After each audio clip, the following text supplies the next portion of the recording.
Energy and Commerce Committee will come to order. Thank you to everyone for participating in today's Member Day. We're celebrating the rich bipartisan history of the Energy and Commerce Committee. For more than 227 years, this committee has taken on some of the most difficult challenges of the day. We do the hard work, plow the hard ground necessary to legislate and deliver results. It's the oldest committee in Congress. It was here at the beginning for the very first hopes and dreams in the promise of America, where we have lifted more people out of poverty and led the world in raising the standard of living through free markets, free speech, and individual liberty. Each of our colleagues, who we'll hear from today, has the honor of representing about 750,000 people. And just like us, they were duly elected to serve and are committed to working on ideas to improve people's lives. Today is about listening and learning about what our colleagues are leading on and why these solutions are important in their districts. It's an honor to host this Member Day with Ranking Member Pallone. I'm grateful for his leadership and friendship as we work together to build a brighter future across America. So to all the members today, thank you, welcome, and I look forward to hearing about your work in legislation. At this time, I'll yield to the Ranking Member, Mr. Pallone, for his opening statement. Thank you, Chair Rodgers. You're going to have to bear with us as we tell you how wonderful the committee is for a few more minutes. So I want to welcome our colleagues to the Energy and Commerce Committee today for our Member Day hearing. The committee has accomplished an incredible amount in recent years. We played a central role in passing the 4 major bills that became law over the last 3 years. The American Rescue Plan jump-started our economy and provided the tools and resources to save lives from the COVID-19 virus. The bipartisan infrastructure law is revitalizing and modernizing our national infrastructure. The CHIPS and Science Act is reinvigorating domestic manufacturing and ending our dangerous dependence on foreign manufacturers of critical goods like semiconductors. And the Inflation Reduction Act is lowering health care, prescription drug, and energy costs for American families while also finally aggressively combating the worsening climate crisis. This is not to suggest that Ways and Means or others committees have not been involved in these bills as well, because we know they have. But an important part of our ability to consistently deliver for the American people is regularly hearing from and working with members both on and off the committee to provide insight, bring new ideas and perspectives, and to help us advance legislation that makes a difference in the lives of our constituents.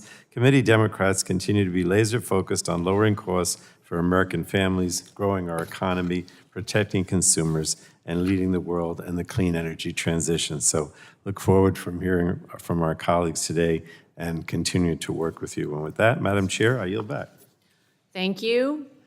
Thank you, everyone. We're going to get started, get to as many members as possible before they call votes. We're going to start with the lady from Washington State, colleague from Washington State, Representative Del Benny. 5 minutes. Thank you, Chair McMorris Rodgers from the great state of Washington, and Ranking Member Pallone for inviting members to testify before the committee today. Today, I'd like to speak on the urgent need to enact a national data privacy law. Data privacy is a 21st century issue of civil rights, civil liberties, human rights, and the U.S. has no policy to protect our most sensitive personal information. The advancement of artificial intelligence has captured the attention of policymakers and the American public alike. And while we certainly should be having discussions around what guardrails need to be in place for sensitive applications and ensuring AI is not developed with biases, we must also make sure data privacy is a central part of that conversation. Privacy policy goes beyond just AI and applies to many ways American people interact with technology on a daily basis.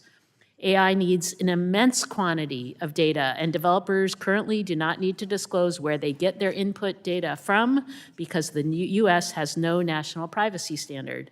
As a result, we don't even have a clear understanding of how our data is being used to build these systems.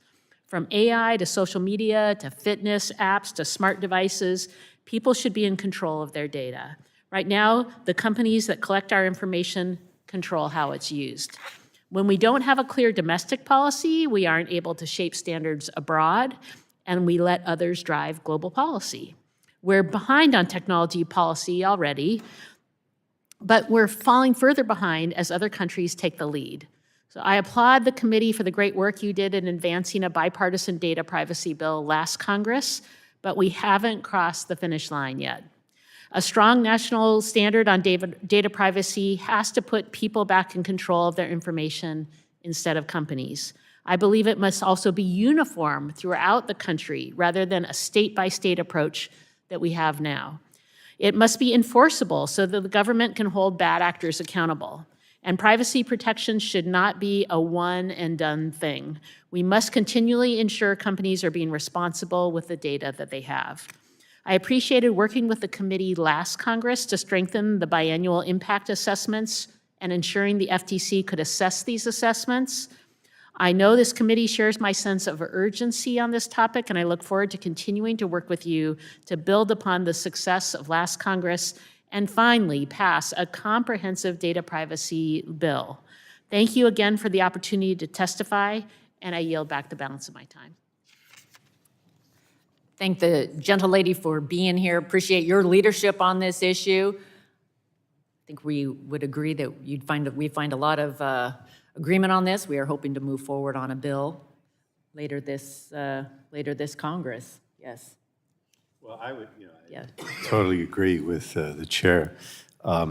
This really is our priority. Above all legislation, this is our priority. And we're just constantly trying to get members and other committees, to be supportive of this on a bipartisan basis and also work with the Senate as well. So you're speaking to the choir, which you know. Thank you for highlighting the issue and for your leadership. Next, we'll move to the gentleman from Indiana, Representative Baird. 5 minutes. Good afternoon. And thank you, Chairwoman McMorris Rodgers and Ranking Member Pallone, for allowing me to address an issue plaguing my congressional district in Indiana and many cities across the country: catalytic converter thefts. Now, from the outside looking in, I'm sure catalytic converter theft may seem like a small problem, but many police officers across the country and the victims of these crimes will tell you otherwise. And for those of you who are unfamiliar with catalytic converters, this required part is used to reduce the potency of toxic emissions from an internal combustion engine and is made up of platinum group metals called PGMs, which can be sold to scrap dealers for hundreds of dollars on the black market. The value of these metals, combined with the thief's ability to remove them from a car in a matter of minutes, makes them a prime target for criminals looking to earn cash with little risk. And they tell me that with a Sawzall, it really just takes seconds to take these out of a vehicle. The replacement of these parts can sometimes cost a vehicle owner thousands of dollars, and in some cases, when the part is removed hastily, it can even destroy or total a vehicle. So thanks to the loopholes in current federal law, police departments lack the necessary support to hold thieves accountable and to locate stolen parts, which is why I introduced the Preventing Auto Recycling Thefts, the PART Act, H.R. 621. My bill takes a multi-pronged approach to tackling this problem by including traceable identifying features on catalytic converters, addressing how parts are purchased, and strengthening enforceability of catalytic converter thefts.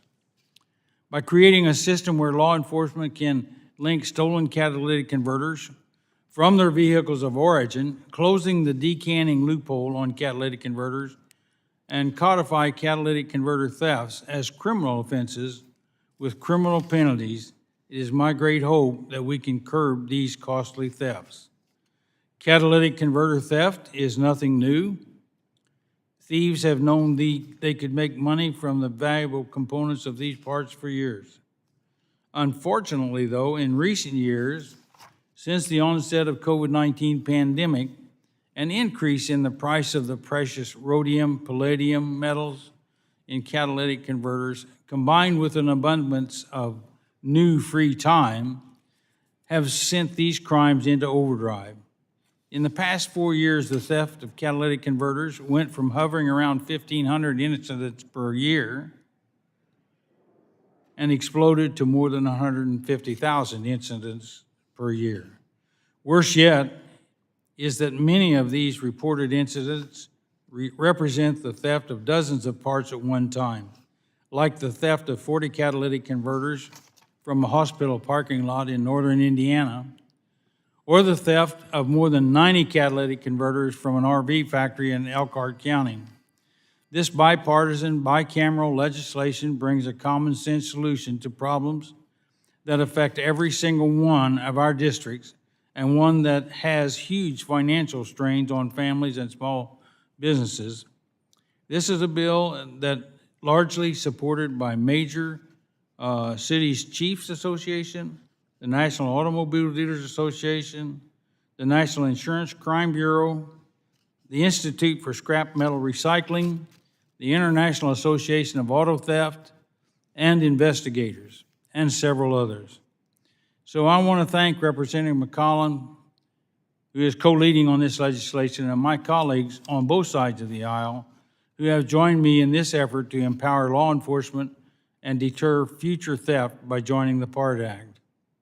I believe that this widely bipartisan issue can be an easy win for Congress and offer a straightforward yet impactful solution for law enforcement struggling to address these rampant crimes across the country. I hope the committee will consider this impactful piece of legislation, and I yield back my time and thank you. Thank you again for presenting your legislation. It's a huge issue in Eastern Washington, and I know it is all across the country, and we'll take it into serious consideration. Thank you. Next, Representative Davis from great state of North Carolina. 5 minutes. Thank you, Chair McMorris Rodgers and Ranking Member Pallone, and all of the members of this marvelous, remarkable, and most distinguished, did I say marvelous and marvelous? Well, thank you for allowing me to speak on issues within the committee's jurisdiction that matter to residents of North Carolina's 1st Congressional District. Since taking office in January, healthcare has been my #1 legislative priority, having led, co-led, or co-sponsored more than 50 bills in this space. As we sit here today, the people of Eastern North Carolina are hurting, and at the root of this pain is a lack of access to health care. To tackle these health disparities, I joined 2 colleagues in restarting the state Medicaid Expansion Caucus to demonstrate the overwhelming public support for basic access to health care. After more than a decade of waiting, or in some cases, dying, 95,000 more Eastern North Carolinians are eligible for life-saving health care. As a co-chair of the State Medicaid Expansion Caucus, I will continue leading in the charge in Congress to expand Medicaid across the country. Beyond Medicaid expansion, I've championed the cause of rural hospitals. In the past decade, 4 rural hospitals in Eastern North Carolina alone stopped operations, creating significant barriers to life-saving medical care. Martin General is the most recent example of suspending operations in the East. While we have limited tools at our disposal, especially in communities where the payer mix skews towards Medicare and Medicaid, the Rural Emergency Hospital Designation Authority is a critical part of the solution. Let us remember the rural hospitals not only provide health care, they also serve as an economic engine for our communities. As Eastern North Carolinians grapple with limited access to care, the opioid epidemic continues to plague the region. To combat this crisis, I introduced bipartisan legislation with Congressman John Rutherford to stem the flow of counterfeit substances, including fentanyl, that have flooded the drug market. H.R. 4988, the Modern Authentication of Pharmaceuticals Act will come down hard on counterfeit controlled substances by requiring on-dose identifiers to guarantee the legitimacy of pharmaceuticals. I urge the committee to take this legislation and put a dent in the fentanyl crisis. Just as we emphasize the importance of physical health, mental health is a critical part of children's overall health and well-being. As a father of 3, it pains me to say that our children are in crisis.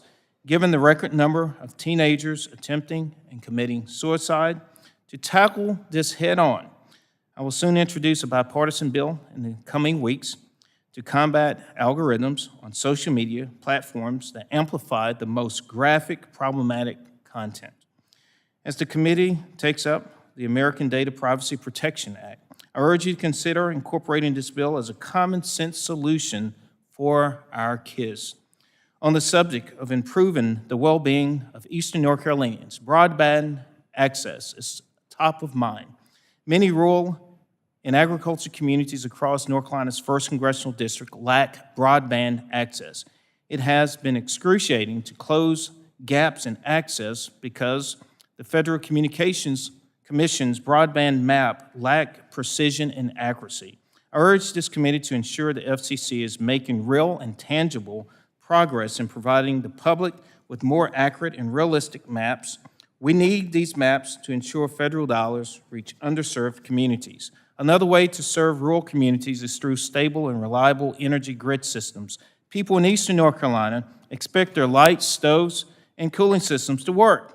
These needs are not a given because Eastern North Carolina's grid system is much older, potentially resulting in higher utility costs for families, a greater chance of system failure due to extreme weather events, as well as increased risk of cyber threats. I ask this committee to prioritize rural energy grid systems. To ensure transparency and good use of taxpayer dollars, I co-led another bipartisan bill with Congresswoman Lisa McClain to ban government funding for animal testing. Appropriations bill for fiscal year 2024 include language closely mirroring this bill, and I genuinely appreciate the opportunity to testify before the committee today on the critical issues impacting my constituents, and I yield back. Thank you very much. Appreciate your testimony today. In front of our committee, you've outlined many shared priorities, and we'll certainly look at your legislation very seriously. Thank you, Madam Chair. I just wanted to say, Representative Davis, that you really got into the heart of a lot of what Americans face today, because a lot of this deals with affordability, right? But a lot of it is access as well.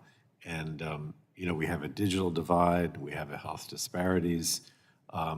We've been trying, as you know, to deal with some of this. The ACA, of course, provided for Medicaid expansion, but I assume that the state legislature hasn't done that in your state, which is unfortunate because that leaves a gap, right? But we're going to continue to see what we can do to close that gap and to maybe try different things to get the states to move towards Medicaid expansion by providing more funding or a higher match, but that doesn't seem to work, so we have to look at it in other ways. And as far as broadband access, we have various affordability measures, but they need to be expanded. So these are very important things, and we're certainly going to pay attention to them. Thank you. Thank you very much. Next, gentleman from New York, Representative Santos, recognized for 5 minutes. Thank you, Madam Chair, Mr. Ranking Member, members of the committee. I have 3 bills that are under the sole jurisdiction of the committee, so I wanted to come by and read my thoughts on them. So I presented H.R. 2636, would amend the Public Health Service Act to include neuropathy in its list of conditions covered by the World Trade Center Health Program. This constituent-driven legislation simply adds neuropathy to the illnesses covered from the events of 9/11. To have this added in regular order through the CDC is extremely bureaucratic and has failed multiple times. And we don't have time to wait on them. Patients who claim a neuropathy-related illness would still go through the same process of having a doctor verify the condition and that the illness is in fact related to their proximity to Ground Zero in New York City. Very simple act. There's no gimmicks, just asking for a straightforward approval of this condition in the bill. HR 2631 would prohibit the federal government from imposing any mandate requiring an individual to receive a vaccine that has not been authorized for marketing for at least 10 years. So this bill affirms my commitment to protect medical freedom in NY3 and across our great nation. If enacted, this legislation ensures government transparency and provides for accountability if other public health emergencies occurs. So just really allowing the people to have a choice. HR 2635, the Big Tech Accountability Act of 2023, would amend Section 230 of the Communications Act of 1934 to limit liability protection provided by such section for providers of social media services. For over a decade, conservatives and Republicans have been unduly targeted by big tech and deplatformed and censored, myself included and many colleagues of mine in this body. With no real legal protections or actions from Congress until now, this bill allows for accountability if a citizen of the United States is deplatformed or censored while upholding the rights of private companies. I highly suggest consideration of these bills to engage in discourse and, if obviously, productive conversation and debate so we can work together and move for a path forward to represent people. But I appreciate the time, Madam Chair. Thank you for all the work you do, and I know you guys do fantastic work in the committee. Thank you for having me today. I yield Thank back. you. Thank you for taking the time to highlight these bills. Appreciate your work on all these fronts. So we will take them into consideration and certainly circle back with you. I just wanted to ask briefly, on the first bill, I've been very much involved with the World Trade Center program because in my district we had a lot of people impacted. And I know the process whereby, I guess it's CMS or no, there's a process whereby different diseases or disorders can be added to the list. Now, what has happened with that? In other words, have they said there's just not enough evidence, or what's the reason why they haven't? So in 2017, the first attempt to add neuropathy was dismissed as insufficient evidence, and a second attempt was attempted in 2019. Now, there's somewhat about 70 firefighters who have ever since registered to have evolved with cases of neuropathy, and the commission continues to decline sufficient evidence. I don't think it's a coincidence, Mr. Ranking Member, that it's very hard to say there isn't a coincidence in a link tie. These 70 firefighters served on Ground Zero, either on or after the events of 9/11. So having constituents in my district with the case, I've seen it firsthand. My guest of the State of the Union this year, Michael Weinstock, is a firefighter who his life has been completely debilitated due to neuropathy, and he's unable to practice law. And it's disheartening to see that they get absolute no support from the commission. So I think it would be really an act of Congress would make this right for a lot of people. And I believe that going through the commission is proven to be less than fruitful for them. So this body should be able to deliver it for them. All right, thank you. Thank you, sir. I appreciate that input. Thank you, Okay, Madam Chair. thank you very much. Next, we'll move to the Chairman of the Homeland Security Committee, Representative from Tennessee, Mark Green. 5 minutes. Welcome.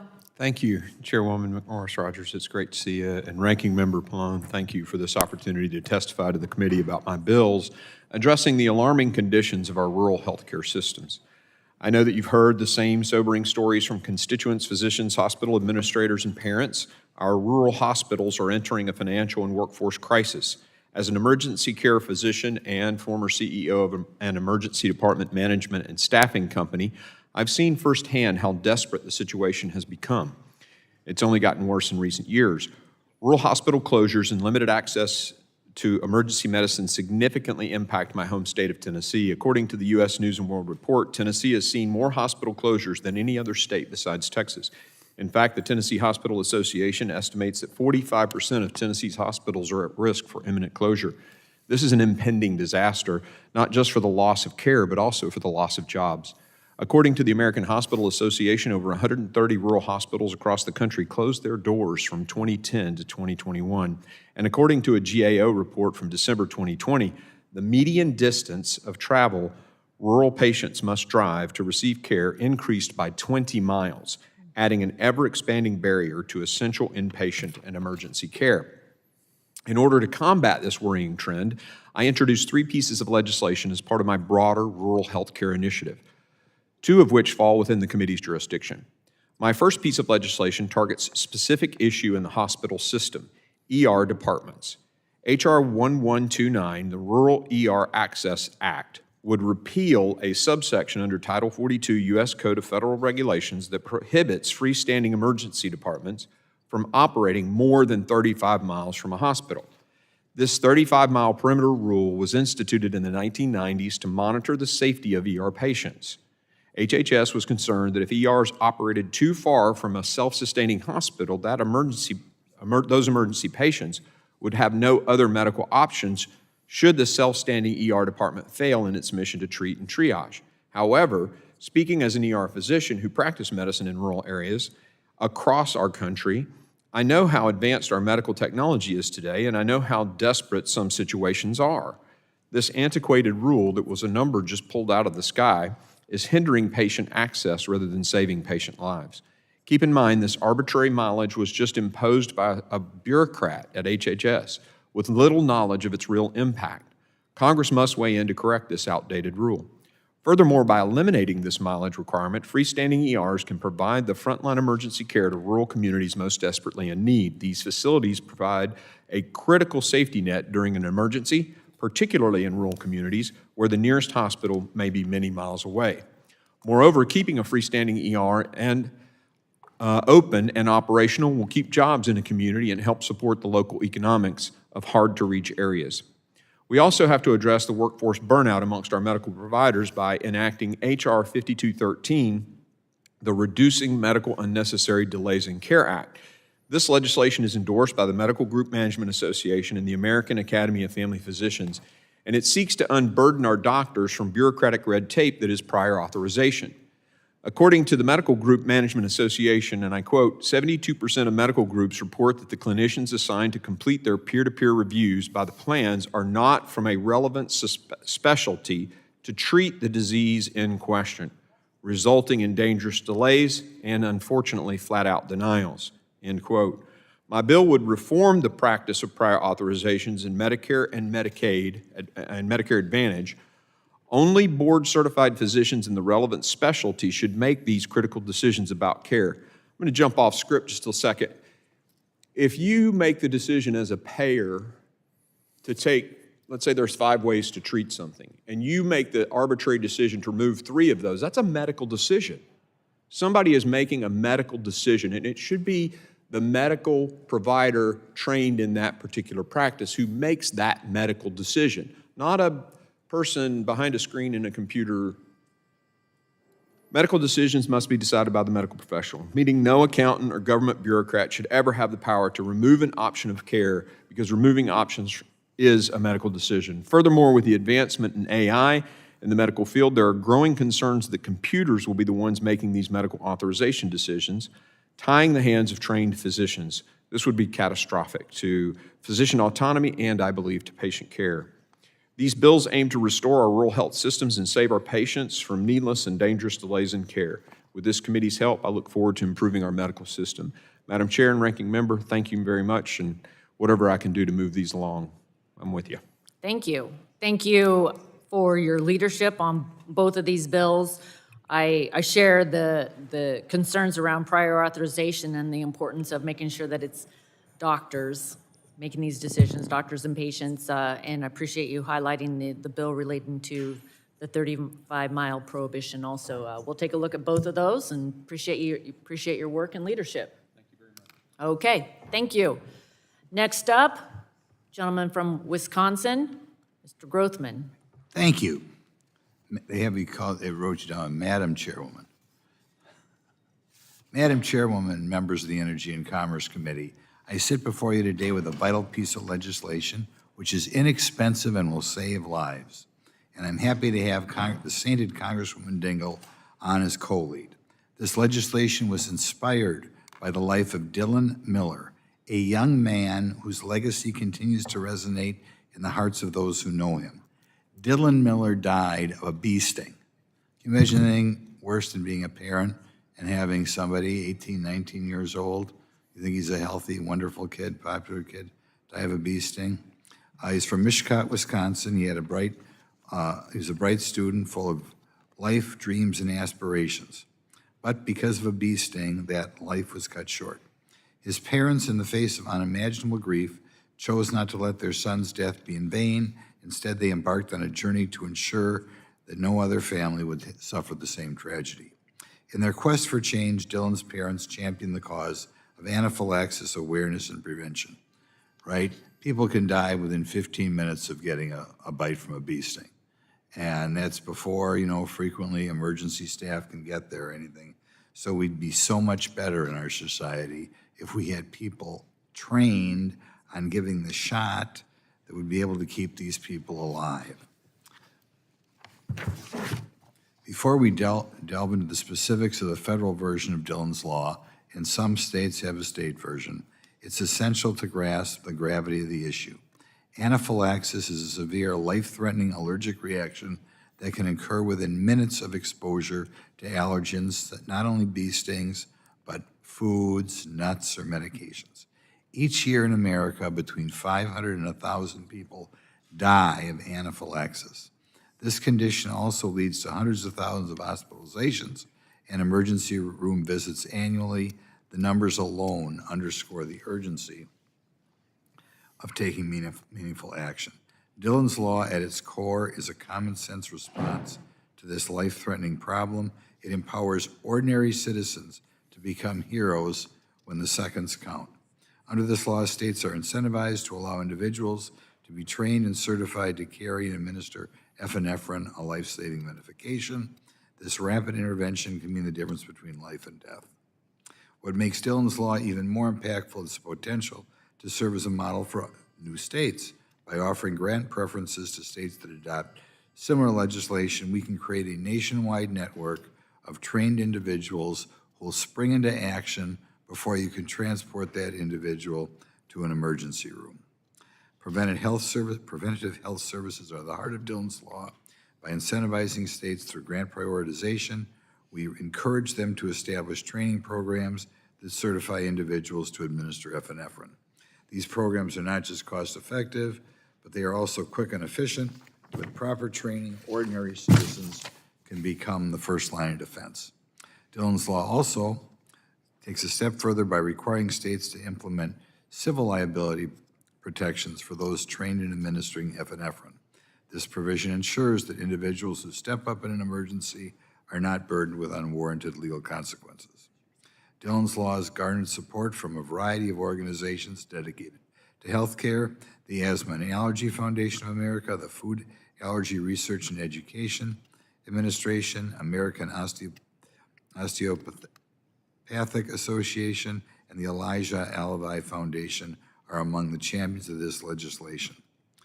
In closing, Dylan's Law is more than just a legal framework. It's a symbol of hope, compassion, and preparedness. As we move forward, let us remember that those can be ordinary people like you and me who can jump in if something horrific would happen. And what I'll do, kind of depart from the comments here, is if you can imagine what it must be like to have a 13 or 14-year-old child who dies of a bee sting or dies of a food that he didn't know was there, it's just horrific. And there is no reason why in this country we cannot have thousands of people take these classes, be it service clubs, be it first responders, be it medical staff, and if they have this epinephrine with them, they can spring into action and save young lives. And I'll tell you, to this day, it breaks my heart when I see Dylan's mom and knowing what she had to go through when she had, a healthy, young, athletic guy and son, and to die of a bee sting. And we can do whatever we can to prevent this sort of death that can happen to anybody with none of their cause, nothing they could do to avoid it. Wouldn't it be great if we could have thousands more people out there in America ready to spring into action? Thank you. Thank you for your testimony and for making sure that we remember the legacy of Dylan Miller. Thank you for having me. Very good. Next, lady from Indiana, Representative Sparts. Recognized for 5 minutes. Welcome to Energy and Commerce Committee. Thank you so much, and thank you for having me. And thank you for your willingness to deal with some tough issues that are not maybe very, sexy to go on TV and tell how you fight in the trenches, but it is in the trenches and issues that affect every American, and not very positive right now. It's issue of healthcare. No matter where we stand on this issue, no matter what solutions we're going to propose, but if we don't do something about it, we're going to bankrupt our country, we're going to bankrupt American families, and a lot of lives that we can save are not going to be saved. So I think it's a very serious issue, and I know that it's not an easy one, because there are a lot of groups that like status quo, and there is not one evil, but ultimately our job is to challenge the status quo and find solutions. So I appreciate that Speaker McCarthy was willing to have a task force, Healthy Future Task Force. I was part of it on the Affordability Subcommittee. And I generally look, as a free enterprise Republicans, I look what are the issues that how we restrict competition for value, not for money and fee-for-service, but actually for value and better outcomes in healthcare, and how we create perverse incentive that destroy our healthcare truly.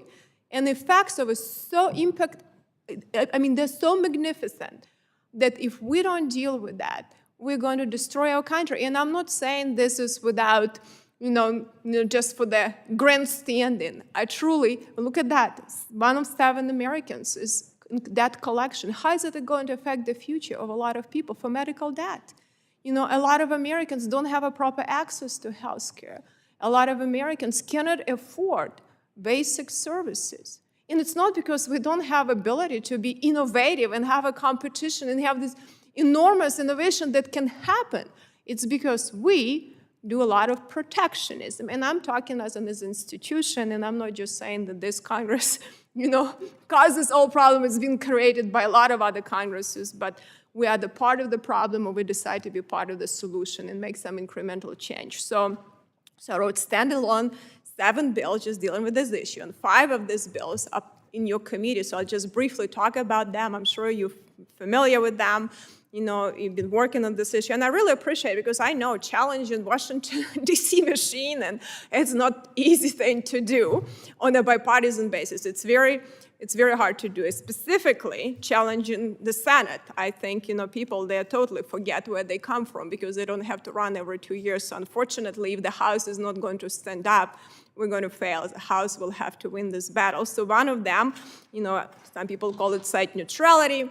Some people call it dishonest billing, but ultimately it's, overbilling. I would say dishonest is like fraudulent overbilling of Medicare.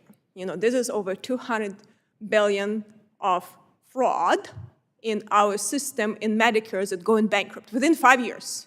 And this is what it means, that it's going to hurt people that need these services the most. So if we want to save Medicare for seniors, and things that we promised for them, we need to have the backbone to challenge. Some of these places building big Taj Mahals, executives making billions, have billions on Wall Street. So we have to decide, are we for the Main Street or for the Wall Street, and not be hypocrites. This is an issue that as bipartisan can be. Families USA supported, Big Labor, Heritage Foundation, Americans for Prosperity, as Americans Enterprise Institute, and Brookings. This is the issue that Trump and Obama could agree on, okay? And this is an issue that should not be, partisan. Well, we have a problem with the Senate. You know what? We have to challenge the Senate. We have to stand up for the people. We are ultimately people's house, and we have to be able to win for the people. There is another issue dealing with, antitrust enforcement. We don't even have jurisdiction for over so-called nonprofit, tax-exempt hospitals. We need to be able to see when they abuse the system, how to deal with that issue. We need to see how the states, there are some states can be hypocrites too. What is the competition there? Because they like to blame federal government, but sometimes they're guilty too. And I tell you, as a former state senator, it's very difficult to deal. How can physicians not be allowed to own hospitals? I mean, this is a legal business, and these people in practice, they will provide the most value. Why we do this restriction? Doesn't make sense. They will be the ones who want to provide the best value, know what's happening. And then we have a lot of clauses. We did some with gag clauses, but there are a lot more anti-competitive clauses, and including inpatient-only lists, which unfortunately become politicized, but ultimately it's between patients and doctors, and people will provide the values because this is what the people know what the best for the people. So I would appreciate your consideration. I would appreciate that you're moving, at least incrementally, on these issues. And in any way I can support, I know it takes toughness, but it will take tough people like in this committee, and I appreciate it very much. Thank you very much. Appreciate your testimony. This Congress, we've been focusing on what's driving the cost of healthcare and looking at the consolidation within the healthcare system and the impact that that's having. We do have at least one provision in the price transparency bill that we are hoping that will be on the floor today that includes site neutrality payments. And we're going to continue to look at all the issues that you outlined. Appreciate your leadership and your passion for all of these issues. Okay, they've called votes, and I think we should recess, and we'll come back after votes and hear from more members. Thank you, everyone.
Energy and Commerce Committee will come to order. We continue our member day. Pleased that everyone is here. We're going to hear now 5 minutes from gentleman from Guam, Rep. Moylan. Madam Chair, thank you, and for the opportunity to appear before the Energy Committee and Commerce here. So appreciate it, and bringing up the issues that affect my district in Guam. Specifically, medical care is a big challenge for Guam, and many specialists and facilities do not exist on Guam, and this is compelling my constituents to often seek medical care in the Philippines.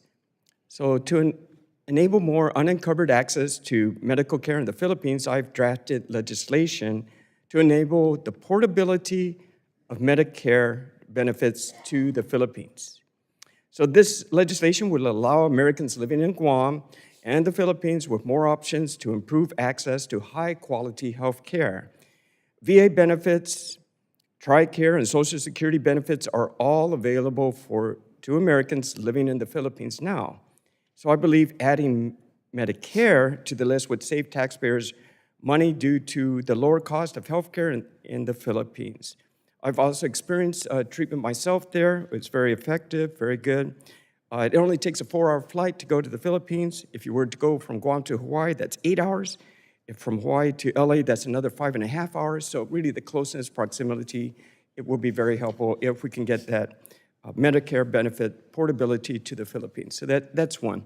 The other issue we're facing in my district is the resilience of our power grid.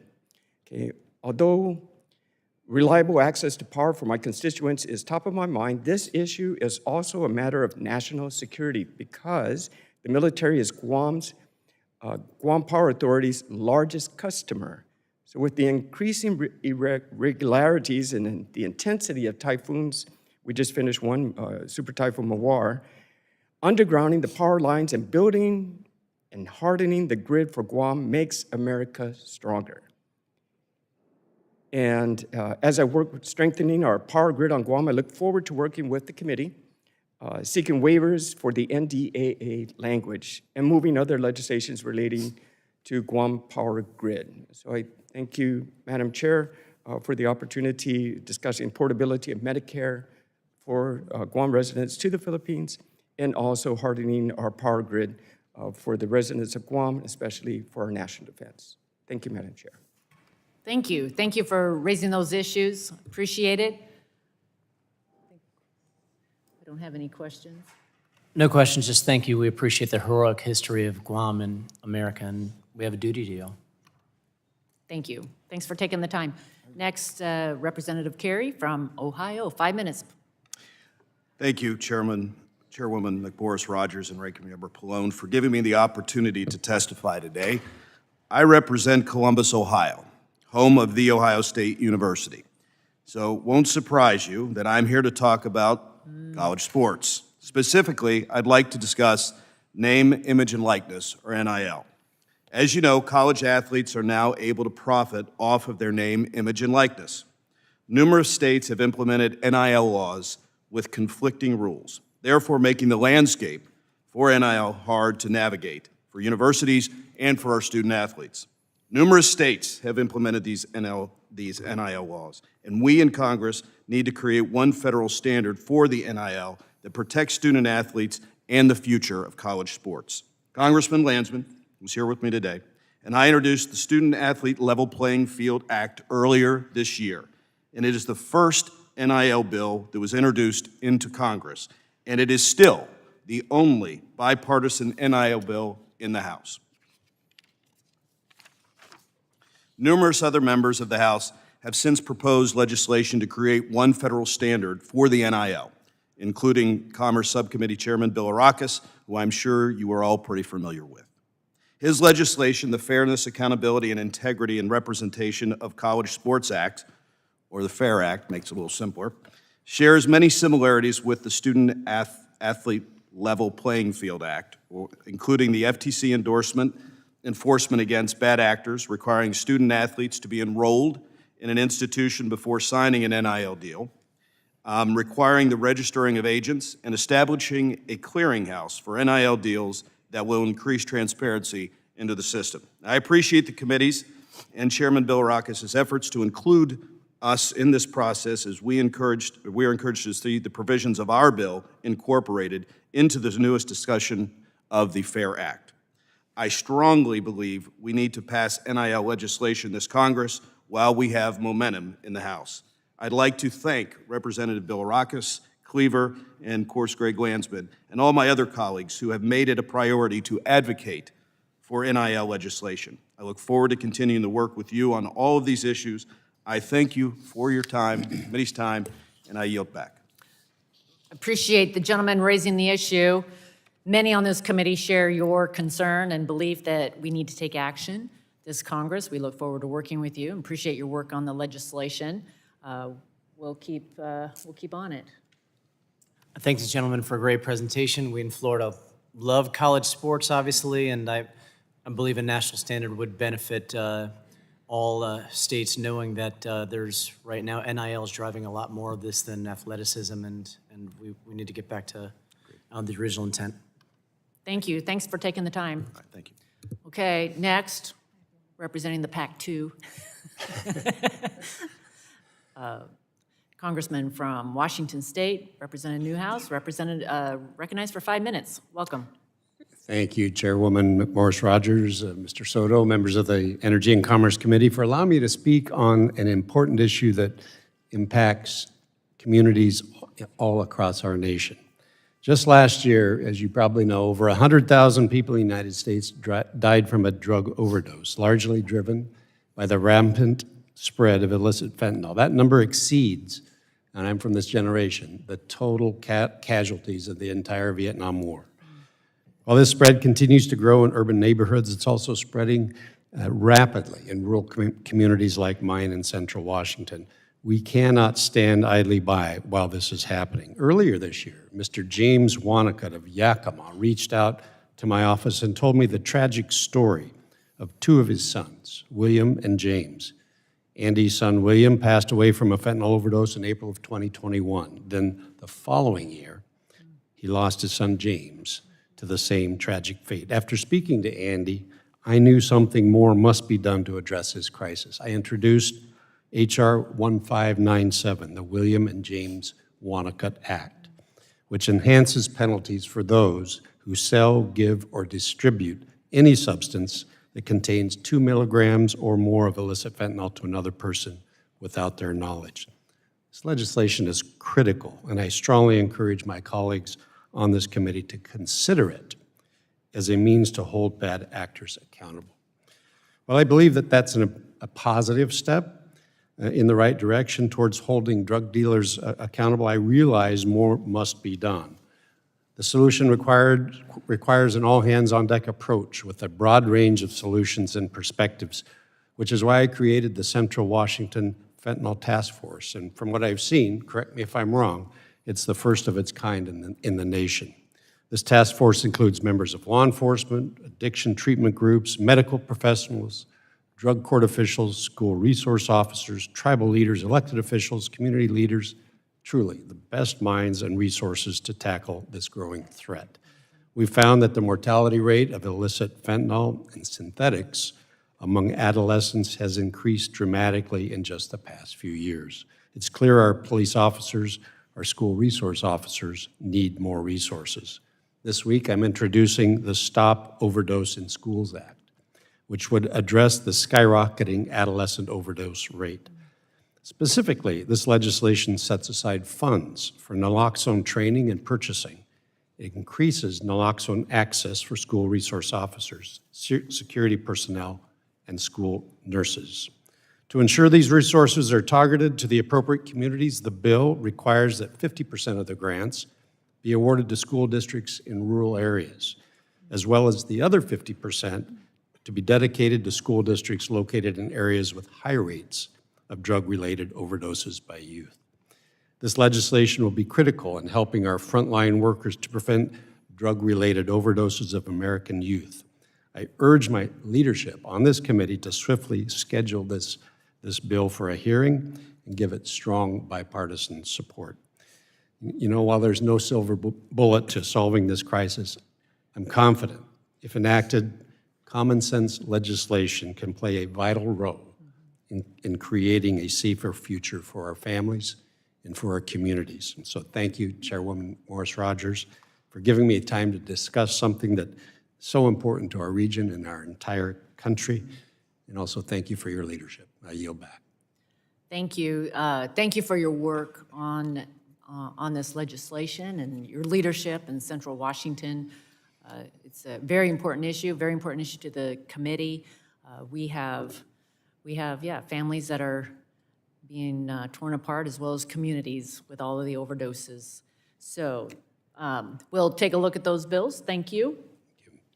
We know drug overdoses top cause of death for folks between 20 and 40 years of age in America right now, and we have to help treat those who are addicted, prevent those from young people from getting addiction, go after drug dealers, and also make sure we are improving the amount of funding for our ports of entry and at our border for high-tech solutions to help stop this from coming into the country too. Thanks for your great legislation. Thanks for being here. Next, we'll hear from the lady from Michigan, Ms. McLean, for 5 minutes. Thank you, Chairwoman Rodgers, and thank you, Mr. Soto, for allowing me the opportunity to discuss my bill, H.R. 5020, the Accountability in Foreign Animal Research Act. The AFAR Act is a bipartisan, bicameral, and I thank my colleagues, Rep. Don Davis and Senator Joni Ernst, for being great partners on this. The bill is really simple. It prevents our tax dollars from funding animal research experimentation in adversarial countries, China, Russia, Iran, and North Korea, or any labs that are controlled by these countries. China has 26 labs, most with ties to CCP, that the NIH has approved to receive taxpayer funding for research in which we have no control. Prior to Russia's invasion of Ukraine, there were 4 labs approved for funding inside Russia. Let's first talk about China and the damages they pose. I strongly believe, and others such as the FBI and Department of Energy and scientific experts increasingly agree, that COVID-19 virus originated in the Wuhan Institute of Virology and was likely caused by NIH-funded gain-of-function research. This lab was completely unaccountable for the dangerous research they conducted, which was prohibited under U.S. policy at the time. Now, regardless of whether or not you believe that this virus originated from this lab or by any other means, one thing is obvious. The Chinese have proven they should never receive 1 cent more of funding for animal research from our U.S. and our U.S. tax-paying citizens. In fact, HHS just announced it was spending federal funding to and propose the Department of the Wuhan lab. However, records show that as recent as last year, the NIH lobbied against efforts to cut off funding for the Wuhan lab. And millions of U.S. tax dollars are still being sent to other Chinese labs. Look at what Russia did with their funding. One experiment, 18 healthy cats had portions of their brains removed with electrodes implanted in their spines. The cats were then subsequently forced to walk on treadmills for spinal cord experiments. When this was revealed in the aftermath of Russia's invasion by the White Coat Waste Project, a nonpartisan watchdog organization who had worked with the Republicans and Democrats on this committee, I immediately sent a letter to President Biden demanding he take swift and decisive action to block any further U.S. tax dollars from going to Russian labs. Funding to these 4 labs has since been banned. I understand that some may have concerns that banning animal experiments may put research on life-changing and life-saving medication at risk. However, this bill does not place a total ban on all animal research. There are roughly 190 other countries, including our own, that would still be eligible. Can't we all agree that these 4 countries, in particular, should not receive taxpayer funding? These 4 countries have been singled out in numerous statutes as countries of concern. Language similar to this was included in the FY23 appropriation bills. This year, language similar to AFAR was included in numerous appropriation bills passed out of committee. This shows there is bipartisan, bicameral support to take away funding to only these 4 countries. I thank the committee again for your time and allowing me to speak about the AFAR Act, and I hope that you consider this important measure. And with that, I'm happy to answer any questions, but thank you again. Thank you for your testimony. Appreciate it. Thank you. Very good. Next, gentleman from New York, Mr. Williams, okay, Mr. Williams, yes. Recognized for 5 minutes. Welcome. Thank you, Madam Chairwoman and Mr. Soto. It's an honor to be here. We must rebalance our nation's investment in our energy infrastructure. As you are aware, energy in all of its many forms and uses is fundamental to our economy and to our way of life. Recently, the world witnessed the terrible cost and consequences of Europe's over-reliance on and over-investment in renewable sources of energy. As their access to natural gas from Russia was cut, energy costs rose rapidly and threatened households' ability to heat their homes. Factories shut down. Coal-fired power plants were resurrected to provide the basic power to keep Europe's economy intact. My favorite fact was that when the European Union discovered 2 new green energy sources in response to this crisis, natural gas and nuclear power. Even with this dramatic real-life example in Europe, again pointing out that the European Union has revived investment in nuclear power and natural gas to keep energy affordable, reliable, responsible, and resilient, the United States appears to have learned nothing. Instead, it is now estimated that America has embarked on a $6.6 trillion investment in renewable energy, driven by the incentives baked into the deceptively named Inflation Reduction Act. This irresponsible distortion of energy investments in this country is leading the country toward energy poverty, not energy strength. Instead, I would urge this committee to urgently steer our nation toward a safe harbor of energy investment, one that balances affordability so working Americans are not unfairly punished by this unbalanced approach. Reliability.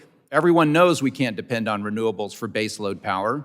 Renewables require backup sources to provide power when the wind doesn't blow and the sun doesn't shine. And battery technology is not nearly mature enough to affordably provide this backup. Resilience.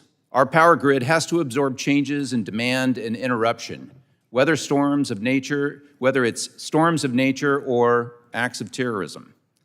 And it must be responsible. America has reduced emissions from power generation steadily over the last 10 or more years, and I support continuing that trend well out into the future.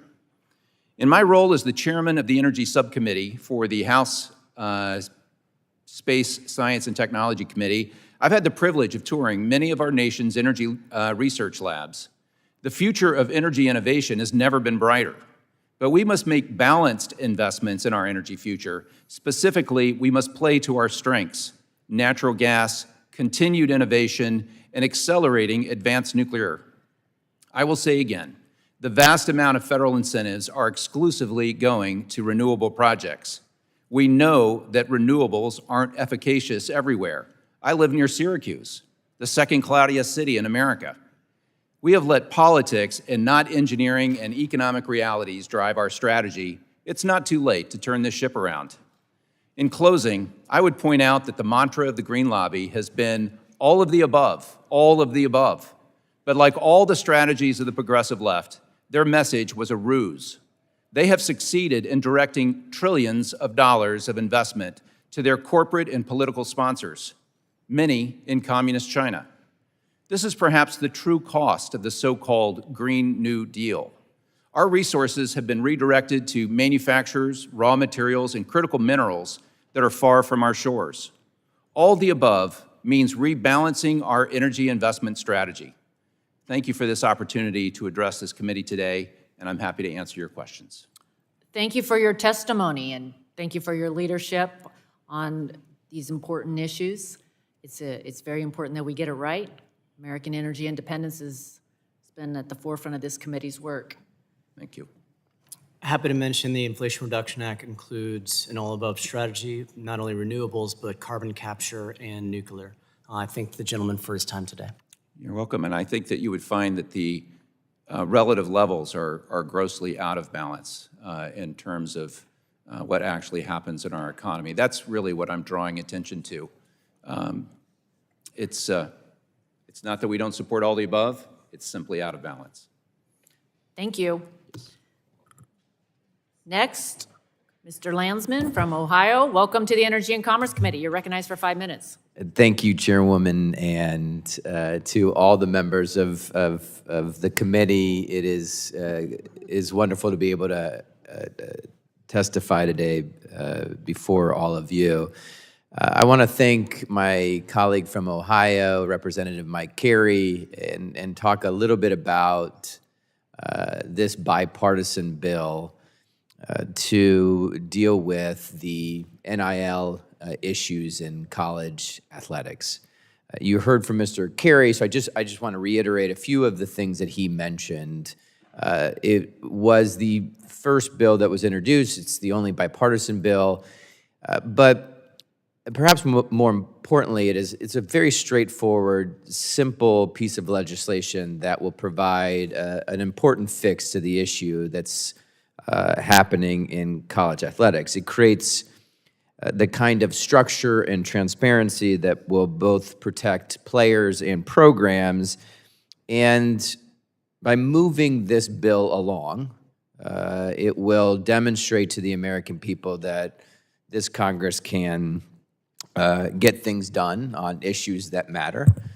And fixing what's broken in college athletics is something that does matter to the American people. As you all know, for a long time, colleges have made billions off of student athletes, and to protect these athletes and to make sure that they receive compensation for their name, image, and likeness is very important, and to have the kind of structure and transparency that this bill provides will help to clean things up. So it does two things in particular. One is all of these programs have a NIL committee. There isn't a national NIL committee. This will provide that. And then two, it requires disclosure of these deals, which provides the transparency that will protect, again, players and programs. So I would just encourage the committee to take the bill up. Again, it's the student athlete level playing field bill, very straightforward, bipartisan, and a good win for this Congress. So thank you, and I yield back. Thank you for your testimony, for your work. You have the benefit of having the subcommittee chair, Mr. Bilirakis, now in the room to hear directly. We have an open door. We believe that this is very important and want to work with you. And Mr. Carey, this is important to student athletes all across the country. So thank you. Thank you for your work. I thank the gentleman from Ohio for his bipartisan approach. We want to make sure college sports are decided by athleticism rather than differences in NIL. So thank you for the presentation. Thank you. Thank you all. Next up, Mr. Levin from California. Welcome. You're recognized for 5 minutes. Thank you, Chairwoman Rodgers and distinguished members, for the opportunity to testify today on behalf of my constituents in California's 49th District and share their priorities on energy issues. The communities I represent are already feeling the impacts of climate change, from raging wildfires to rising sea levels tearing away at our coast. It's long past time that we take action on climate change that's commensurate with what the science demands. At issue in front of this committee specifically is the equitable transition to a clean energy economy. Last Congress, we passed the Inflation Reduction Act, making the single largest investment in climate action in U.S. history and lowering energy costs for consumers. However, the next challenge to meeting our climate goals is a lack of electrical grid capacity to connect clean energy generation to the new demand that comes with economy-wide electrification. To unlock the full potential of renewable energy and reduce costs for Americans, Our grid needs new high-capacity, long-distance transmission lines to transport electricity from where it's generated to the population centers which rely on that energy to power their homes. That's why I'm pleased to be working on the Clean Energy and Transmission Acceleration Act with my friend, Congressman Sean Casten, who you'll hear from in a second, to support the equitable and efficient build-out of transmission and clean energy infrastructure to meet our climate goals. This legislation will support renewable energy deployment and increase the grid's reliability and resilience in the face of extreme weather events that are increasing in frequency and severity across the country. Further, history has taught us that when we build new infrastructure, we must engage with the communities who will be impacted and ensure that they have a seat at the table in the decision-making process. This not only helps to make projects successful, but it's also the only way we can ensure affected communities are treated fairly. Community engagement is important to address potential concerns early and head off issues that may otherwise lead to time-consuming lawsuits. The Clean Energy and Transmission Acceleration Act will tackle this by expanding the role for disadvantaged communities to be meaningfully consulted as part of the permitting process and ensure an outcome that works for everyone. Additionally, the efficient and fair deployment of renewable energy on our nation's public lands will be crucial to reducing our emissions at the pace and scale necessary to combat climate change. This legislation will support renewable energy deployment in a responsible manner and ensure a fair return for impacted states and communities. I look forward to working with the committee on the Clean Energy Transmission Acceleration Act to advance an equitable transition to a clean energy economy, lower costs for Americans, secure the long-term reliability of our grid, and combat the climate crisis. In addition to the importance of addressing climate change, another issue I hear about frequently from my constituents is the persistent spent nuclear fuel crisis. Whenever we consider the prospects of nuclear energy, we must also consider policies that address the storage and disposal of our nation's spent nuclear fuel. I'm fortunate to represent one of the most beautiful congressional districts in the United States. While we have many incredible resources, none is more important than our more than 50 miles of coastline. Directly threatening this resource is over 1,600 tons of spent nuclear fuel stored just 100 feet from the Pacific Ocean at the San Onofre Nuclear Generating Station. Across the country, there are more than 80 other sites in 36 states where spent nuclear fuel is stored temporarily. As co-chair of the Bipartisan Spent Nuclear Fuel Solutions Caucus, a group of members who care about addressing our nation's spent fuel challenges, I think it's clear that Congress has kicked the can down the road on this issue for long enough.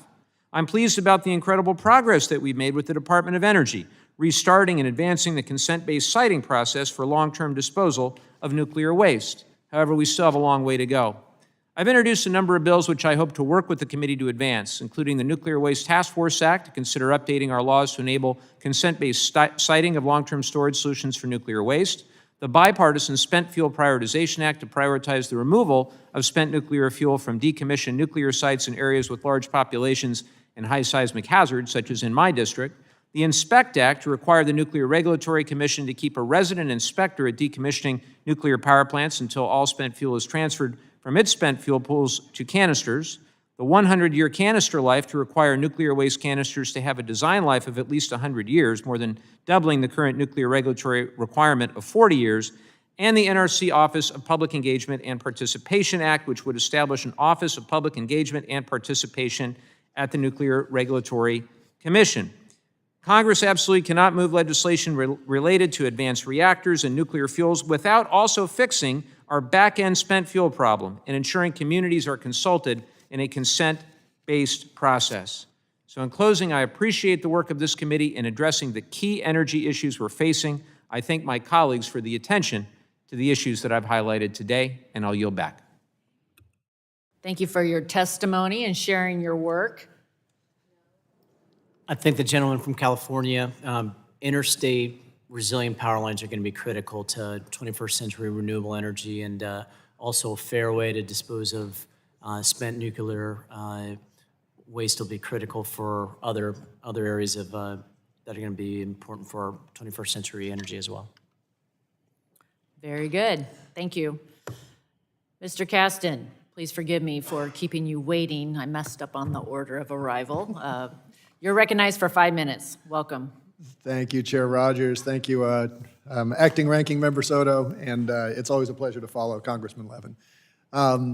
So I'm here today to talk about in more detail about the Clean Electricity Transmission Acceleration Act that Congressman Levin and I have introduced. Mike talked a lot about some of the community involvement issues. I want to talk about the market issues.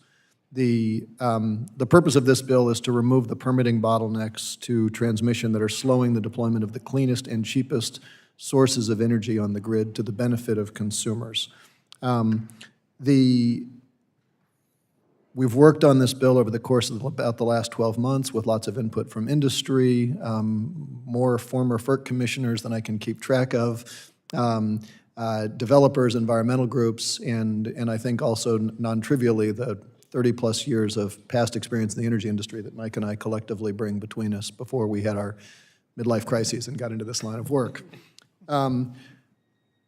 I want to talk about the market issues, and I hope this is particularly resonant on this committee because transmission is fundamentally different than a natural gas pipeline. When you build a gas pipeline, you have a supplier at one end who's got a field that making something they want to sell. On the other hand, you have a local distribution company, an LNG terminal, perhaps a power plant who has something they want to buy. They have an alignment of economic interests, and the debate is on the middle about is the pipeline safe, is it leak-proof, it's an environmental permitting issue. Transmission is fundamentally different. At one end of the wire, you have somebody who's making something they want to sell, and at the other end of the wire, you don't have a consumer because the consumer doesn't have a voice in that process. What you have is an investor-owned utility, a regional transmission organization, somebody who has a bunch of capital tied up in a current power market that is going to have trouble competing if you bring cheaper power into that market. And so you have this deep conflict of interest that's not really an environmental permitting issue, it's an economic conflict of interest. And so what we like to say is that if you're going to address transmission permitting, you've got to take the 3 Ps in order. First, fix the profit incentives. Second, take care of the participation so that everybody's got a voice at that table, and then deal with permitting. And so we have tried to approach this with that in mind. And I think intuitively we kind of know that, because when's the last time you heard of an investor-owned utility who said, I'd like to build a new power plant in my district, but I just can't get it through the interconnection queue? When's the last time you heard of a regional transmission organization who said, well, I'm really struggling to build transmission within my territory? It's the interregional stuff that matters. That's not because they're bad people. It's because their economic incentives are misaligned. And frankly, I think this committee has proven the way through that. One of the prior commenters mentioned about how much we've decarbonized our grid. That is a direct result of the 1992 Energy Policy Act that came out of this committee, because for the first time after that act was passed, players in the energy space had an economic incentive to preferentially operate their lower cost assets. So we saw a flood of investments in more efficient natural gas. You saw the nuclear fleet go from 60 to 90% capacity factor. You saw prices fall, and you saw the U.S. power grid drop from 1,300 pounds a megawatt hour to less than 900. That is a success. It's a win-win that we can take charge of. So what we've done in this bill is, among other things, to say, let's update some of the market reform processes at FERC. We have power markets that dispatch based on the lowest marginal cost provider. Those market structures don't work in a world that's awash with zero marginal cost generation, like solar, like wind, like geothermal, basically like nuclear.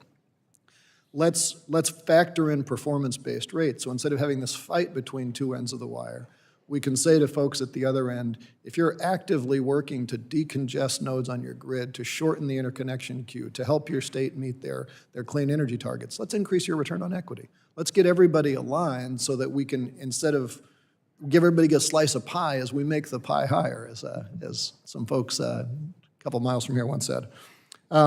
Let's address the cost allocation rules so that everybody who actually benefits from these investments also participates in the cost side of the ledger.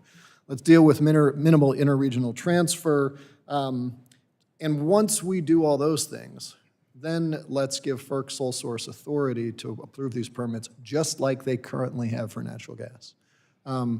It's a market-forward approach. It's an approach that puts consumers first. It's an approach that gives us the win-win, and it is squarely within the jurisdiction of this committee, and I hope you'd consider taking it up for debate and a markup and try to bring it forward. Appreciate your time again, and I yield back. Thank you. Thank you for your testimony and sharing your insights. Very good. Thanks for the thoughtful analysis, Representative Caston. Appreciate that deep dive. That's going to be very helpful for us. Very good. Thank you. Next, Representative Houchin from Indiana. 5 minutes. Thank you, Chairwoman Rodgers and Acting Ranking Member Soto, for hosting this Member Day. Thank you for allowing me time to address the committee. I know it's toward the end of the day. I'm going to get right to it. While energy and commerce jurisdiction is broad, I want to zero in on one issue that is of great importance to my constituents, and that is broadband internet access.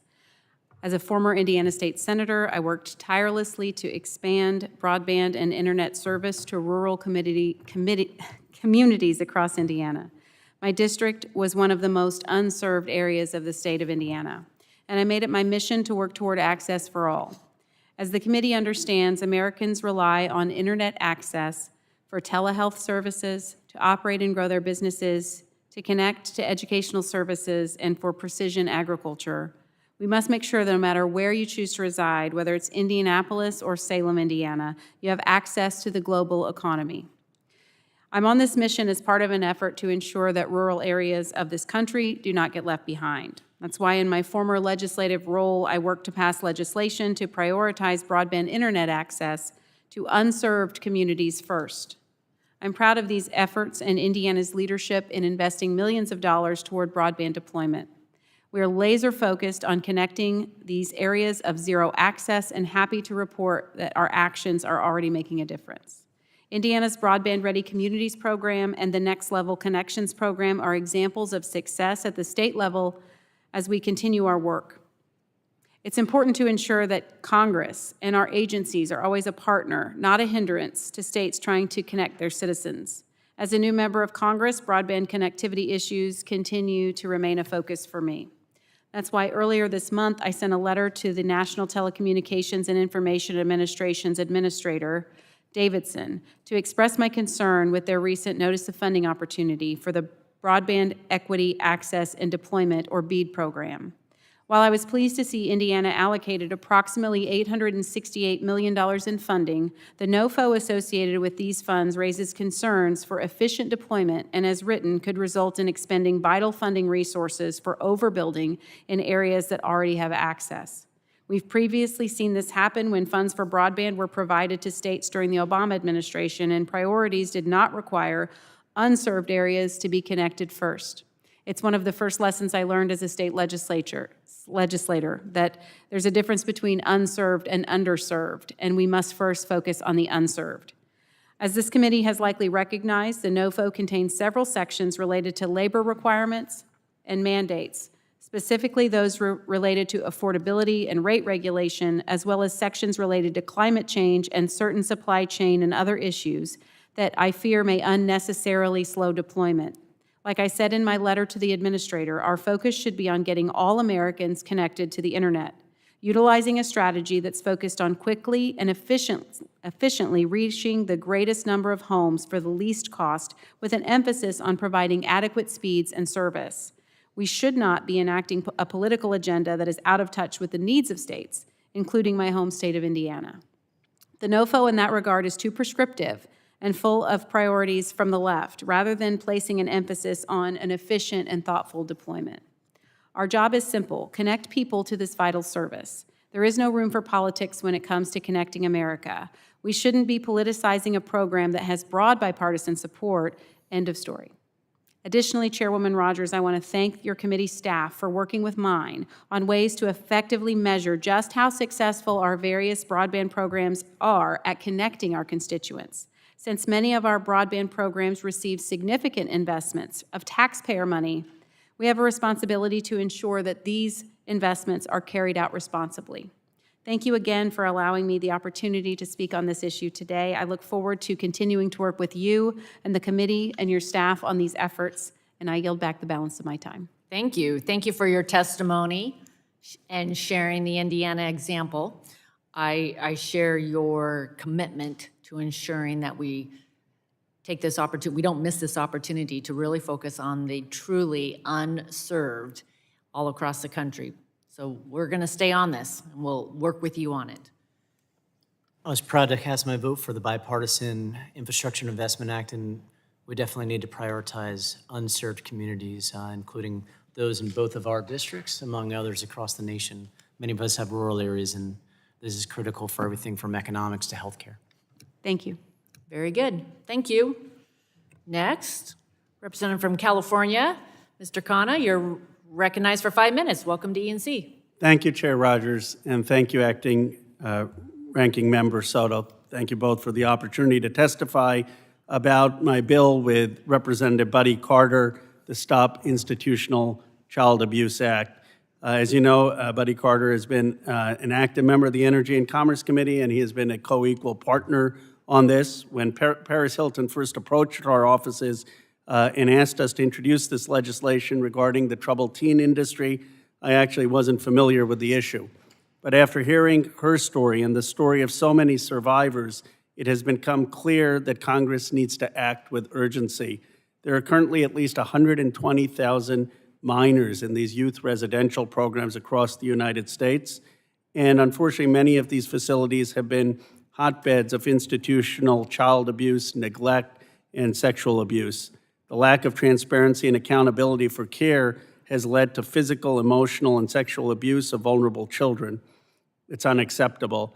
These facilities are entrusted with caring with some of the most vulnerable children in America. My bill with Congressman Carter addresses directly this issue. It seeks to create actual transparency around youth experiences in congregate care facilities and to study best practices to prevent institutional abuse. It will have a group of experts establish what these practices should be. We also need estimates on how many youth are actually in these facilities. The bill also directs a study on exactly how federal funding is currently being used in these facilities.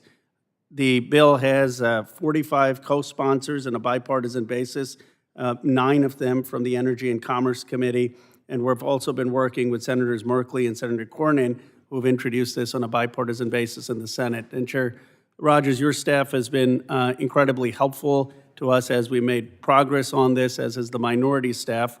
This is an institution in dire need of transparency. I don't believe the bill will score very high at all on the CBO. It's more about setting standards, and I'm really grateful to the survivors who've come forward, and of course to Representative Carter for truly making this a bipartisan effort. I look forward to working with the committee and would hope, when appropriate, if we could have a markup and hearing on the bill. Thanks for your consideration. Thank you. Thank you for your testimony. We look forward to working with you on it. Thanks, Representative Khanna, for your and Rep. Carter's amazing leadership to help protect our kids. Thank you.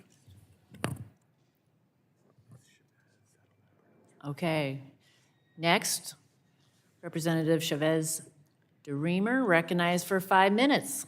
Well, good afternoon, Chairwoman Rodgers and Mr. Soto. Thanks for holding this session today for members. Throughout the country, neighborhoods have been experiencing an unprecedented homelessness crisis. In Oregon, this crisis has persisted at a level far outpacing other states. There isn't a single person, I believe, who doesn't want to fix the problem, who doesn't want to help our homeless neighbors find stability. But the approach has been too narrow, hyper-fixated on housing. Housing, undeniably, is the biggest factor to consider when examining the issue, but it's not the only one. If someone you know is trapped in the spiraling cycle of dual diagnosis condition, being addicted to a drug, while also fighting a mental health disorder, and that person is going without care, how could you expect them to transition into sustained and stable housing? Our homeless community is going without access to real and direct health care. Yet we maintain an expectation that if you just build the housing, their very real health problems, which often are the causes for their homelessness, will no longer be an issue affecting their living situation. Providing health care to this vulnerable community is the missing piece in fixing this crisis. Doing so isn't going to solve the issue by itself, but you cannot end this crisis without it. However, we cannot do this within a system that is not designed for the homeless, a system which currently requires homeless individuals to travel miles from where they live, risking their property being stolen to receive care at a brick-and-mortar clinic. And if they have the money for a bus ride, or even if they can walk, and oftentimes our veterans are in that category. That is why I, alongside Congresswoman Summer Lee, have introduced the Direct Care for the Homeless Act. This necessary legislation would provide accessible and direct health care to our homeless neighbors, right where they live, helping them transition off the streets. It does so by creating a 4-year pilot program, expanding the homeless access to street medicine providers. Street medicine providers feel the need for care by going directly to the patients, providing care on the streets, in encampments, and any place a homeless patient lives. This direct approach streamlines access to dual diagnosis care, primary care, and any other untreated health care need which is keeping a person trapped on the streets. Our pilot program will be available for credentialed street medicine providers who work in cities or counties experiencing the homelessness crisis at serious levels. It will establish a reimbursement process for these providers, so it's practical for the doctors who participate. But it explicitly prohibits reimbursements for supervised consumption of Schedule I drugs, fentanyl, cocaine, and meth. The program would also grow the needed workforce to sustain an effective street medicine approach. Street medicine providers will be eligible for the Public Health Loan Repayment Program. Medical students and residents who serve in the program focused at all on street medicine will be eligible for a pause on both their student loan payments and accrued interest. And perhaps most importantly, community service officers employed by local law enforcement will be eligible for the Public Service Loan Forgiveness Program. I want to place a particular emphasis on this provision. In every city and county dealing with the homelessness crisis, cops are stretched thin, responding to calls about a homeless person sleeping outside of an encampment in front row or a local business. It shouldn't be police officers dealing with these calls. Their work hours need to be reserved for immediate life-threatening emergencies. That's why I'm proud to have the support of law enforcement in putting this bill forward. An influx of community service officers will free up the lives of cops and notably improve conditions for both the homeless and their neighbors. Our bill also improves conditions in homeless shelters by requiring the menstrual products be available, and that basic security cameras, which can be bought oftentimes on Amazon for a very low cost, will be placed in these non-invasive areas of the shelter. In providing health care to help people transition off the streets, we do need to make sure that the temporary housing options are real options. Too often, women will opt to live out of their car instead of staying in a shelter because of how dangerous some shelters can be. This results in piled-up parking and trespassing tickets, which create both insurmountable debt and criminal record, which makes it near impossible to find a job. The crisis can and must be fixed.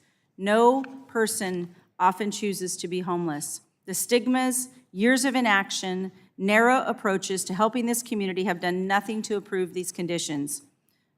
Please, let's stop this pattern of failure. Thank you, and I'd be happy to answer any questions, but I do thank the committee for this testimony, and I look forward to working with the committee and the chairwoman and the acting chairman to move this further down the road on a bipartisan level. Well, thank you very much for coming in before us today. We greatly appreciate it, and especially your work on the area, because we know that homelessness, what's going on out there on the streets takes up a lot of resources, but it's also very important that we get the resources out to people that need them. Gentleman from Florida. I thank the gentlelady from Oregon for bringing forward this bipartisan, out-of-the-box approach to help homeless individuals where they're at on health care and mental health, and look forward to hearing the bill. Thank you. The gentleman from Mississippi is recognized for 5 minutes. Thank you, Mr. Chairman and Ranking Member. And I'd like to say I would be glad to help you. I've spent 42 years in police service, and that's just exactly about some of the things I'm going to talk about today. So I'll be glad to share any knowledge that I may or may not have. So I thank you for giving me the opportunity to come before the committee today and share some of the issues that are facing Mississippi's 4th Congressional District. Coming before you today, I bring with me a unique perspective on health care, shaped by my experience as a sheriff, a police chief, and a police officer for 42 years of my life. In my previous role, I witnessed many connections between public safety and health care, an experience that underscored the significant effect of quality health care on the well-being of our communities. This includes a dire need for the attention of mental health, substance abuse, and the overall delivery of care. Mental health issues and substance abuse do not discriminate. They affect every facet of our communities. Time and time again, I saw these tolls issues took, not just on individuals, but on families, our communities, jails, and our hospitals. It became abundantly clear that our most vulnerable communities lack the resources necessary to address these challenges.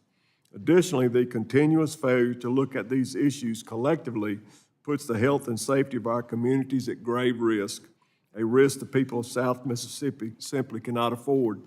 I commend this committee for its long-standing bipartisan efforts to bridge the gap between these critical issues, most recently demonstrated through the SUPPORT Act reauthorization. However, we must recognize there's still much work to be done. The COVID-19 pandemic underscored the vital importance of healthcare in our society while showcasing vulnerabilities that warranted innovative approaches to care delivery, such as telehealth. Telehealth has proven to be a lifeline for expanding care and providing for our most vulnerable populations. We must continue to build on this effort to grow access to care, ease the burden these crucial issues have on my district. Mississippi has been a leader in this delivery reform, standing up one of the most robust telehealth systems in the country, one that has been modeled by many states from coast to coast. This was a learning experience from the worst natural disaster decades to ravage our community was Hurricane Katrina back in 2005. We learned so many things from that dreadful storm, and Congress must acknowledge the delivery reforms that led to increased access to mental health and substance use care during the pandemic. I urge the committee to continue their bipartisan efforts to expand access and explore new delivery models. And thank you, sir. I yield back. Well, and thank you for coming before us today. When you talk about on the telehealth side, that is an issue, especially that really came during COVID. And I know I was on some calls prior to COVID saying that telehealth would never work. 3 weeks into COVID, we were being told if we didn't have telehealth, the system would have collapsed. Also, thanks for your years in law enforcement. But I know that when I'm in my district talking to my sheriffs, our county jails are not our mental health institutions out there, a place where people can get help. We're overwhelmed, and I know talking to my sheriffs that they just need help. So we appreciate you coming before the committee today. The gentleman from Florida. I thank the gentleman from Mississippi for your commitment to telehealth. It's particularly critical for those of us representing rural areas, and we passed that first waiver right in February, March of 2020, right here in this committee to allow us to go boldly forth, and we appreciate the innovation of states like yours and working on it and continuing this expansion. Thank you very much. Thank you again. The gentleman from Michigan is recognized for 5 minutes. Thank you, Mr. Chairman. Go Blue. But on a much, much serious note, I'm really glad that this committee is on the topic and subject of mental health and substance abuse. Just yesterday, a group of bipartisan legislators met on the House floor steps, and we stood together in support of substance abuse awareness and mental health awareness. And I so sincerely hope that we can remember that stand when legislation like my H.R. 4101 Bipartisan Road to Recovery Act comes to the floor. With the help of this committee, I do believe that it can be possible. Opioids have left a trail of destruction, heartbreak, and broken families in its wake. And Americans caught in the middle of the opioid crisis need our help and support now. The opioid crisis impacts communities across the nation, but especially the communities in Michigan's 10th Congressional District. One of my constituents, a brave mother from Rochester Hills, testified in Congress about how the opioid crisis has impacted her family, taking the lives of her sons far too soon. To the leaders in Congress and in the White House, I ask you, was her testimony in vain? I certainly hope not. We all have a responsibility to end these tragedies that are going on each and every single day across America. We must be dedicated to doing the right thing to save lives, to put pragmatic policymaking ahead of partisan politics. This is why I'm proud to introduce, again, H.R. 4101, the Bipartisan Road to Recovery Act. This bill reauthorizes life-saving resources vital to addressing the opioid addiction and substance abuse crises across the country. This will ensure that those dealing with mental health and/or substance abuse disorders have access to free, confidential treatment, referral, and information service helplines. I want to thank my colleague, Rep. Cardenas of California, for his partnership on this bill.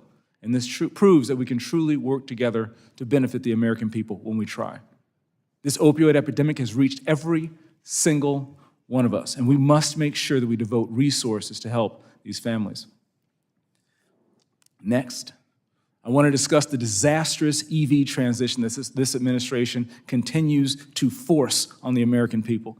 I wish I had all day to express the outrage of my constituents, from automotive manufacturers to suppliers to dealers, but we don't have all day. Some have called this transition just plain bad policy. Others had called it a transition to hell. I agree with both characterizations. This administration is taking away our choice and forcing a comply or die EV mandate.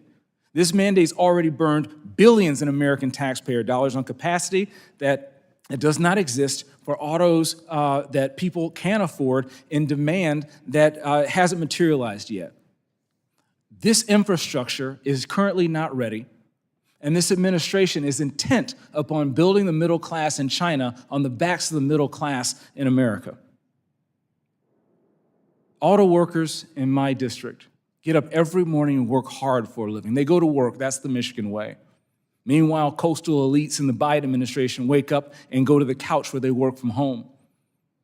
Michiganders and people from all over the country who have to work hard each and every single day to put food on the table don't have that luxury.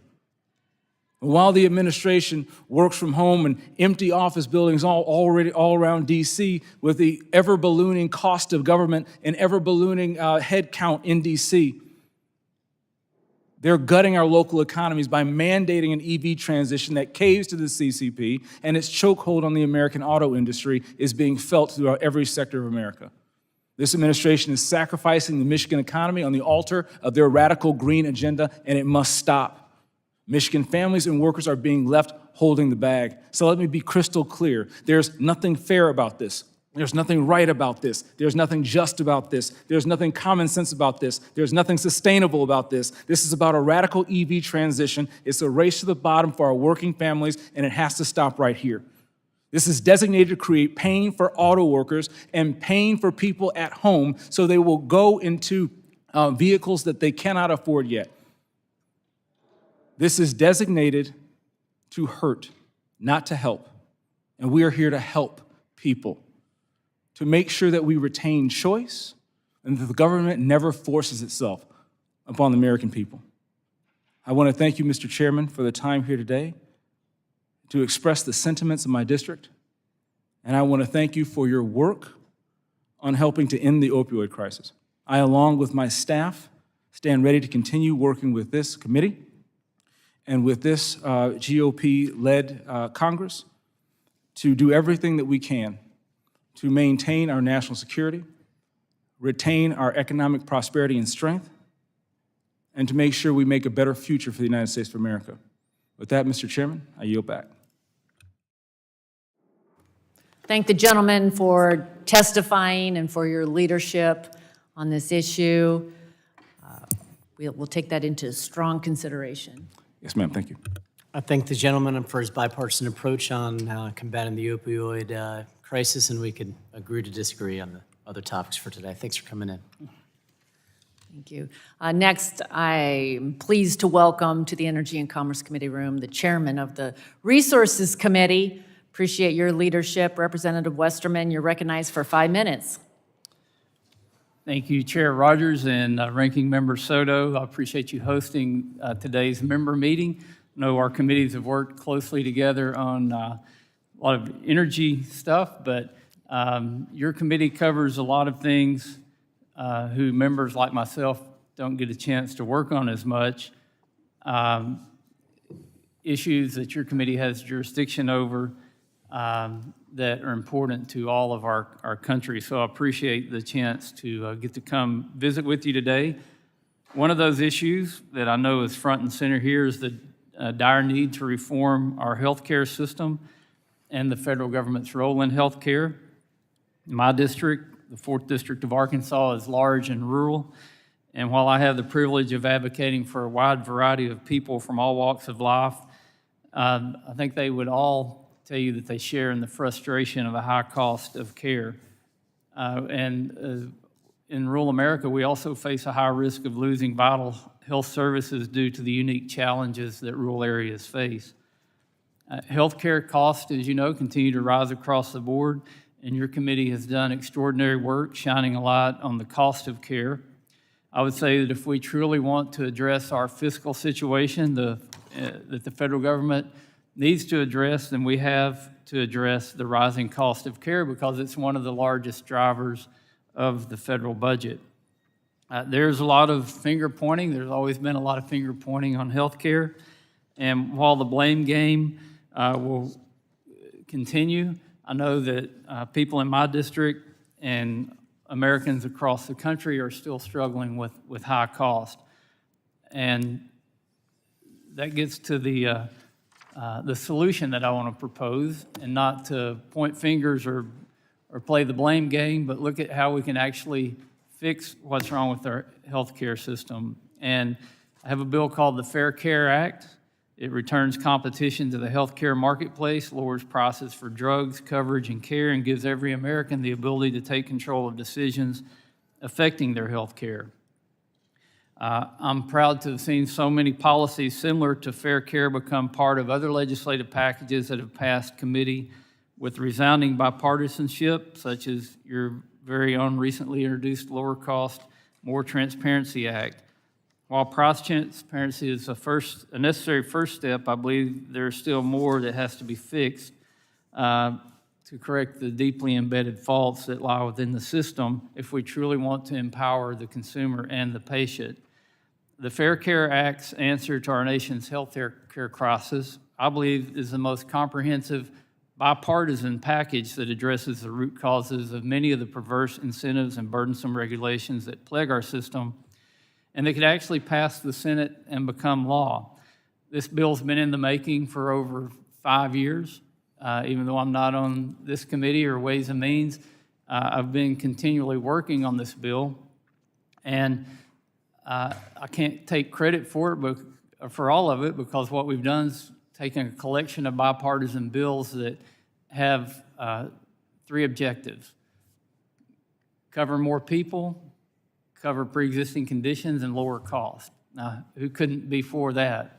And we found that there's a lot of individual bills in the House and the Senate that address those things. We've put them together in the Fair Care Act, and a lot of those individual measures have been passed over the years. I'll briefly tell you, there's 4 main parts to the bill. The first modernizes health savings accounts by combining the various savings accounts from HSAs to MSAs into one pre-tax healthcare spending account. It can be used for a broad range of medical expenses, including insurance premiums and direct primary care. The second part improves private health insurance by strengthening market-based exchanges and lowering premiums to give more personalized health plan options. The third and fourth parts reform hospital provider, insurer, and prescription drug prices, as well as Medicare and Medicaid to further increase transparency, lower cost, and ensure program solvency. These broad-ranging solutions come from many pieces of legislation, as I mentioned, from stakeholder input, and have been reviewed and refined by several healthcare policy experts. I hope this legislation can stimulate conversation and serve as a starting point for how we can take the next steps to reform our broken healthcare system. Thank you again for welcoming me today, and I look forward to working with you to solve the problems not only for our current constituents, but as a solid foundation for those to come. I yield back. Well, we thank the chairman for coming before us today and the passion that you show, because this is an issue that this committee has been working on. And we've got a lot of work to do into the future, but appreciate your work on it. And again, thank you for being with us, and you recognize the gentleman from Florida. Chairman, it was an honor to serve with you on natural resources the last 6 years, and appreciate finding common ground like we're doing here on both price transparency and on lowering costs with several bills, as you mentioned, that had passed through. So appreciate your suggestions today. Thank you, and we've got your bill on markup tomorrow. Well, thank you. The gentleman from New York is recognized for 5 minutes. Thank you, Mr. Chairman. I appreciate the opportunity to present to the committee today, and certainly appreciate your leadership and the leadership of the chairwoman. I would like to discuss just a couple items that are of significant importance to me and the folks I represent in the 19th District of New York. One of the top priorities I've brought forward here to Congress, and I know that the chairwoman shares in both life experience and passion, is the support for those individuals with intellectual, physical, and developmental disabilities.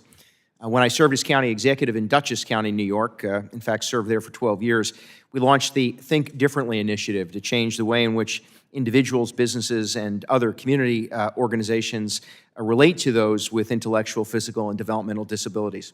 Having personal experience in facing these challenges, I raise and I'm the proud father of 4 children, one of whom, my daughter, my oldest, lives on the autism spectrum. She has helped to define our focus in this journey of advocacy as a family and for me as a public official. As a member of Congress, I brought the Think Differently initiative here to Washington and made it part of my federal platform. The first bill we introduced was the Think Differently Database Act, which creates a comprehensive and easy-to-access website and platform that includes support services and resources available for those with physical, intellectual, and developmental disabilities. We're currently finalizing the details of this bill with committee staff and hope to soon have it ready for a markup. This is my top legislative priority and very important to millions of individuals across this country living with disabilities. The bill was inspired by the Think Differently website I created as county executive, which is designed to intuitively point individuals and their families to the services and connections they need based on where they're located. Additionally, I'm currently working on a bill to require FEMA to conduct a review and report on resources provided to those with developmental disabilities affected by disasters. Additionally, we're working on legislation to ensure that Amtrak, which has notoriously not lived up to its obligations to meet ADA compliance, we're working on a bill to ensure Amtrak finally lives up to those ADA compliance obligations by submitting their progress to Congress. Now, I'm proud of the work we've done to break down barriers and open opportunities for those with disabilities. However, as I know you know, there is so much more to be done to deliver comprehensive care and support that individuals with disabilities need. Now, another topic I'm passionate about is how lawmakers can increase access to mental health services and support individuals living with substance use disorder. Sullivan County, one of the counties in my district, in upstate New York, has the highest rate of opioid deaths in the state of New York. This is, for me, a top priority to ensure that individuals receive the comprehensive support they need to overcome addiction and go on to lead fulfilling lives regardless of their zip code. As Dutchess County executive, I developed a nationally recognized stabilization center that offered walk-in care for individuals with mental health and substance use disorders, and the most comprehensive network of community-based mental health services of any county in America. Now in Congress, I remain committed to working with my colleagues across the aisle to combat our nation's dual crises of substance use and mental wellness. Lastly, the last topic I just want to highlight is also a priority, and that is streamlining energy projects, lowering energy costs, and protecting the environment. We need to continue to work towards substantial permitting reform and reduce the red tape that often blocks natural gas and clean energy projects, especially in the state of New York, which is notorious for holding up projects through the NEPA process.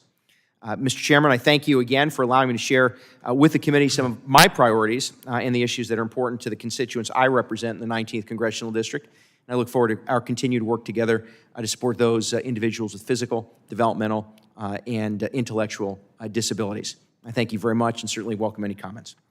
Well, we thank the gentleman for coming before us today, and you're absolutely correct. The gentlelady from Washington, the chair of the full committee, is passionate on working on issues for those with disabilities.